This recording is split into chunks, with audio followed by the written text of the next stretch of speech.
தமிழ்நாட்டு தமிழர்கள் முதல் உலகத் தமிழர்கள் வரை அனைவருக்கும் அன்பு வணக்கம். அன்பிற்குரிய தமிழர்களே, இன்றைக்கு நம்முடைய எரிதனல் வலையொலி மூலம் எந்த செய்தியை உங்களோடு பகிர்ந்து கொள்ள இருக்கிறேன் என்று சொன்னால், ஏற்கனவே பல முறை நாம் பகிர்ந்து கொண்ட செய்தி என்றாலும், உலகத் தமிழ் தேசிய பேரினத்தின் துயர்மிகு துன்பியல் காலமான இந்த மே திங்களில் நம்முடைய தமிழ் தேசிய உணர்வாளர்களுடைய செயற்பாடுகளை குறித்து நாம் பகிர்ந்து கொள்வது நல்லது என்று நினைக்கிறேன். அதிலே குறிப்பாக தமிழக வாழ்வுரிமை கட்சி தலைவர், ஆற்றல் மறவர், என்னுடைய அன்பு தம்பி தி வேல்முருகன் அவர்கள் திராவிட முன்னேற்ற கழக கூட்டணியிலே தான் இருக்கிறார். அதிலே நமக்கு எவ்வகையான உடன்பாடும் இல்லை என்றாலும், ஒரு தொகுதியிலிருந்து தேர்ந்தெடுக்கப்பட்டு திராவிட முன்னேற்ற கழக சின்னத்திலே நின்று வென்று சட்டப்பேரவையில் பணியாற்றினாலும் அல்லது தமிழ்நாடு முழுவதும் உள்ள தமிழ் தேசியன தலையாய சிக்கல்களை தலையில் தூக்கி போட்டுக்கொண்டு களமாடினாலும், ஆகச் சிறந்த ஒரு ஜனநாயக போராளியாக இன்றைக்கு தம்பி வேல்முருகன் அவர்கள் திகழ்ந்து கொண்டிருக்கிறார்கள். அவர் தொடாத சிக்கலே இல்லை என்ற அளவுக்கு மக்கள் மன்றத்திலும் போராடி கொண்டிருக்கிறார், சட்டமன்றத்திலும் போராடி கொண்டிருக்கிறார். நான் பாட்டாளி மக்கள் கட்சியில் 2007 முதல் 2014 வரை 7 ஆண்டுகள் பயணித்தேன். நான் பாட்டாளி மக்கள் கட்சி அரசியல் பயிலரங்கம் தைலாபுரம் தோட்டத்திலே பாமகவை சேர்ந்த கிளை, ஒன்றிய, நகர, தொகுதி, இப்படி எல்லா பொறுப்பாளர்களும் வகுப்பெடுக்கக்கூடிய அரசியல் பயிலரங்கத்திலே வகுப்பு எடுக்கிற அந்த காலகட்டத்தில் 18 சட்டமன்ற உறுப்பினர்கள், 6 நாடாளுமன்ற உறுப்பினர்கள், இப்படி பெரும் பெரும் பதவிகளில் இருந்தவர்களாம் அங்கே வருவார்கள். அதிலே முற்றிலும் வேறுபாடான ஒரு தமிழராக, ஒரு கள போராளியாக எனக்கு தெரிந்தவர்தான் அன்பு தம்பி தி வேல்முருகன் அவர்கள். தமிழின போராளி மருத்துவர் ஐயாவிடத்திலே அவர் அளவுக்கு நெருக்கமாக போய் வாதுரை செய்யக்கூடிய எந்த சட்டமன்ற உறுப்பினரையும் நான் பார்க்கவில்லை. எல்லோரும் அமைதியாக, மிகுந்த பணிவோடு, பக்குவத்தோடு சொல்லலாமா வேண்டாமா, எந்த பொருளை எடுத்தாலும் ஐயாவிடம் என்று சிந்தித்து சிந்தித்து சிந்தித்து தயங்கி சொல்லிக் கொண்டிருக்கிற காட்சிகளை பார்த்த தலைவர் கோகா மணி உட்பட. ஆனால் எடுத்தவுடனே கம்பீரமாக, எந்தவித தயக்கமும் இல்லாத துணிச்சலோடு, முகத்திலே மகிழ்ச்சியோடு, ஐயாவிடத்திலே அருகிலே உட்கார்ந்து உரிமையோடு பேசக்கூடிய ஒரு இளைஞனாக, ஐயா அன்புமணி ராமதாஸ் கூட அந்த அளவுக்கு பேசியிருப்பாரா என்று தெரியல. அந்த அளவுக்கு கலகலவென்று தன்னுடைய உள்ள கிடக்கைகளை ஐயாவிடத்திலே கொட்டி தீர்த்து விவாதித்து களமாட வைக்கக்கூடிய அளவுக்கு ஒரு ஆற்றல் மிக்கவராக இருந்தார். இந்த மே திங்களிலே அவர் எத்தனையோ பணிகளை செய்திருக்கிறார். தமிழில விடுதலை களத்திற்கு மட்டுமல்ல, தமிழ்நாடு விடுதலை களத்திற்கும் முந்திரி காட்டு அரசியலும் பெருத்த ஈடுபாடு கொண்டவர் நம்ம பதிவு செய்திருக்கிறோம். விடுதலை படை கட்டிய தோழர் தமிழரசனோடு எல்லா வகையிலும் அந்த விடுதலை படை வெல்ல வேண்டும், முந்திரி காட்டிலே தோற்றுவிக்கப்பட்ட படை என்கின்ற அடிப்படையிலே அவர்களோடு ஈடுபாடாக இருந்து அதற்காக பல அடக்குமுறை ஒடுக்குமுறைகளை எல்லாம் சந்தித்தவர். அதே போல எனக்கே தெரியும், தமிழில விடுதலைக்கு எந்த வகையிலெல்லாம் அவர் ஜனநாயக அடிப்படையிலே குரல் கொடுப்பதோடு வேண்டிய வேலைகள், வேலை திட்டம், அதெல்லாம் சொல்ல முடியாது, எதுவுமே செய்யாதவர்கள் இன்றைக்கு எல்லாமே நாங்கள் தான் என்று சொல்லிக் கொண்டிருக்கக்கூடிய காலகட்டத்திலே உலகம் அதை ஏற்று நம்புகிற வேதனையான சூழ்நிலையிலே பல வகையான வேலைகளை செய்த அன்பு தம்பி ஆற்றல் மறவர் நம்முடைய சட்டமன்ற உறுப்பினர் தி வேல்முருகன் அவர்கள் இந்த காலகட்டத்திலே அருமையான ஒரு செய்தியை ஜூனியர் விகடன் இதழிலே பதிவு செய்திருக்கிறார். ஊடக வெளிச்சம் இல்லாது அரசியல் புரட்சி வெல்லாது என்பதை போல தலைப்பே பாருங்கள்.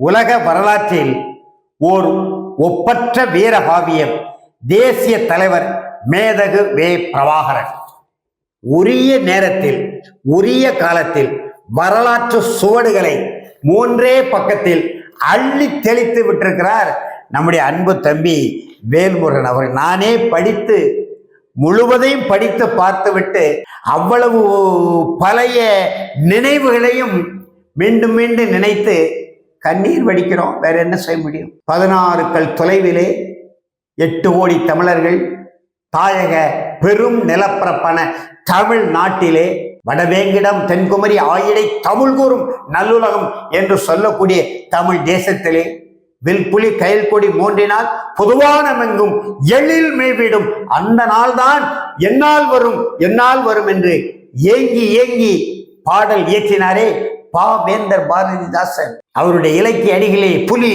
சிறுத்தை, வீரம், தியாகம் இதெல்லாம் கொப்பளிக்கும்.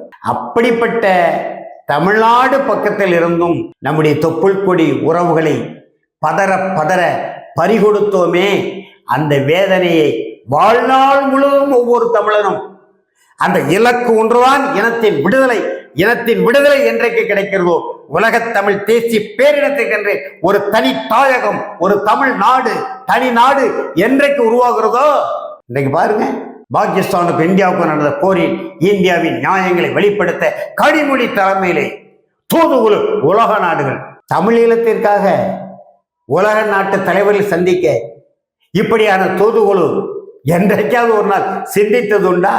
ஐயா பல நெடுமாறன் தான் உலக நாடு முழுவதும் சுற்றி ஆங்காங்கே உள்ள தூதரக அதிகாரிகளை, அரசியல் தலைவர்களை சந்தித்து அண்டன் பாலசிங்கத்துக்கு அடுத்து தமிழீழ மாமனிதராக இருந்த, தமிழீழ விடுதலையை உலகெங்கும் கொண்டு சென்ற அண்டன் பாலசிங்கத்துக்கு அடுத்து நம்முடைய ஐயா பல நெடுமாறன் தான் உலக நாடுகள் முழுவதும் சுற்றி வந்து ஆதரவை திரட்டினார். ஆனால் அவர் எந்த பதவியிலும் இல்லை. ஆனால் கனிமொழி நாடாளுமன்ற தொகுதி உறுப்பினர், நம்முடைய தூத்துக்குடி தொகுதி உறுப்பினர், இன்றைக்கு ருசியாவுக்கு போகிறார், அங்கே போகிறார், இங்கே போகிறார். யாருக்கு என்ன நன்மை? தமிழ் மொழிக்கு, இனத்திற்கு, நிலத்திற்கு, அழிந்து கிடக்கின்ற ஈழ திருநாட்டிற்கு இவர்களால் ஏதாவது ஒரு வகையில் ஒரு எள்முக்கு துணை அளவு நன்மை உண்டா என்றால் இல்லை. ஏன் வேதனைப்படுகிறோம்? அதிகாரத்தை இவர்களிடத்தில் கொடுத்திருக்கிறோம். 50 ஆண்டு காலம் திராவிட இயக்க ஆட்சி. இதுக்கு பேசாம பச்சை தமிழர் காமராஜர் வகைராக்களை ஆண்டு விட்டு போகலாமே என்று விட்டிருக்கலாம். அந்த 65 மொழி புரட்சி நாட்டிலே மிகப்பெரிய எழுச்சி ஏற்படுத்தி ஆட்சி மாற்றத்துக்கு வழிவகுத்து திராவிட நாட்டு கேட்டு இவர்கள் போராடி இருக்கிறார்கள், தமிழ்நாட்டை பெற்று தருவார்கள் என்கின்ற அந்த கனவிலே இவர்களுக்கு வாக்களித்து நல்ல தமிழ்நாடாக இருந்த நம்முடைய தாயத்தை நல்ல குடிகார நாடாக்கி விட்டார். 10 ரூபாய் கடன் இல்லாத தமிழ்நாட்டு அரசை இன்றைக்கு 10 லட்சம் கோடி கடனாளி. ஆனால் ஒவ்வொரு சட்டமன்ற உறுப்பினர், நாடாளுமன்ற உறுப்பினர், முன்னாள் அமைச்சர்கள், இந்நாள் அமைச்சர்கள், வழக்கு இல்லாத அமைச்சர்கள் எவராது உண்டா? ஊழல் குற்றச்சாட்டின் அடிப்படையிலே, வருமானத்துக்கு கூடுதலாக சொத்து சேர்த்த அடிப்படையிலே, கையூட்டு வாங்கிய அடிப்படையிலே வழக்கில்லாத அமைச்சர்கள் உண்டா? எல்லோர் மீதும் வழக்கு. இப்படி தமிழ்நாட்டையே ஒரு கேவலமான நாடாக இந்தியாவுடைய பிற மாநிலங்கள், உலக நாடுகள் எள்ளி நகையாடக்கூடிய ஒரு இக்கட்டான துன்பியல் சூழல்ல தான் இந்த திராவிட மாடல் அரசு நம்மை தள்ளி இருக்கிறது. இதன் ஊடாக சிறு சிறு பொறிகளாக மொழியின் விடுதலை, இனத்தின் விடுதலை, நிலத்தின் விடுதலை, ஈழ விடுதலை, புலம்பெயர் தமிழர்கள் என்று சிந்திக்கின்ற, செயல்படுகின்ற, போராடுகின்ற அந்த வாய்ப்புகள் எம்மை போன்ற சிறு சிறு அமைப்புகள் தான் ஆங்காங்கே தமிழ்நாடு முழுவதும் செய்து கொண்டு, அந்த வகையிலே இன்றைக்கு இந்த துன்பியல் மாதமான மே மாதம் நம்முடைய தம்பி வேல்முருகன் அவர்கள் செஞ்சியிலே மிக சிறப்பான ஒரு வீர வணக்க, கண்ணீர் வணக்க அந்த கூட்டத்திலே மே 18 தமிழ்நாடு அரசிற்கு கோரிக்கை வைத்து பேசியிருக்கிறார். பதவியை பற்றி கவலை இல்லை, கூட்டணியை பற்றி சிந்திக்கவில்லை. இன்றைக்கு நீதி கேட்டு போராடக்கூடிய எம் தொப்புள் கொடி உறவுகளுக்கு நீதி கிடைக்கக்கூடிய வகையில் சட்டமன்றத்திலே ஒரு தீர்மானத்தை இயற்றுங்கள். தமிழீழம் விடுதலை பெறக்கூடிய அளவுக்கு சட்டமன்றத்திலே ஒரு தீர்மானத்தை நிறைவேற்றுங்கள் என்று தமிழ்நாடு அரசுக்கு கோரிக்கை வைத்து உரையாற்றி இருக்கிறார். மிக சிறப்பான ஓர் உரை. நான் முழுவதையும் கேட்டேன். அந்த அளவுக்கு சிறப்பாக அந்த செஞ்சி கூட்டத்தை நடத்தி முடித்திருக்கிறார்கள். அடுத்த கட்ட நகர்வுக்கான ஒரு படிக்கலாக அந்த நிகழ்ச்சி அமைந்ததோடு உலக வரலாற்றில் ஓர் ஒப்பற்ற வீரகாவியம் தேசிய தலைவர் மேதகவே பிரபாகரன் என்று ஒரு வெகுசன ஊடகத்திலே 3 பக்கம் அருமையாக இந்த வரலாற்று செய்திகளை எழுதி பதிவு செய்து தலைவருடைய அந்த கால படத்தோடு வந்திருக்கிற இந்த செய்திகளை எல்லாம் பார்க்கிற பொழுது, படிக்கிற பொழுது, இந்த மெய்யான போராளிகளை சந்திக்கிற பொழுது, முள்ளிவாய்க்கால் முற்றத்திலே வீர வணக்க நிகழ்ச்சி நடத்தினோம். அங்கே புரட்சி தமிழகத்தின் தலைவர் தம்பி ஏர்போர்ட் மூர்த்தியை பார்த்தேன், மகிழ்ச்சி. அதே போல பேசு பொருளாக இருக்கக்கூடிய என்னுடைய அன்பு மகள் நாம் தமிழர் கட்சியிலிருந்து விலகிய காளியம்மாள் சரியான இடத்திற்கு வந்து சேர்ந்தார், முள்ளிவாய்க்கால் முற்றத்திற்கு. அப்படி எண்ணற்றவர்கள் 1990 தேசிய பாதுகாப்பு சட்டத்தில் நான் சிறையில் இருந்த போது எனக்கு முன்னோடியாக இருந்த தமிழர் தேசிய இயக்க மாவட்ட தலைவர் அண்ணன் அயனாபுரம் சி முருகேசன், கட்டுமான தொழிலிலே எங்களுக்கு தோழராக இருந்தவர், இன்றைக்கு முள்ளிவாய்க்கால் முற்றம் கட்டி எழுப்புவதற்கு உறுதுணையா இருந்த பொறியாளர் கென்னடி.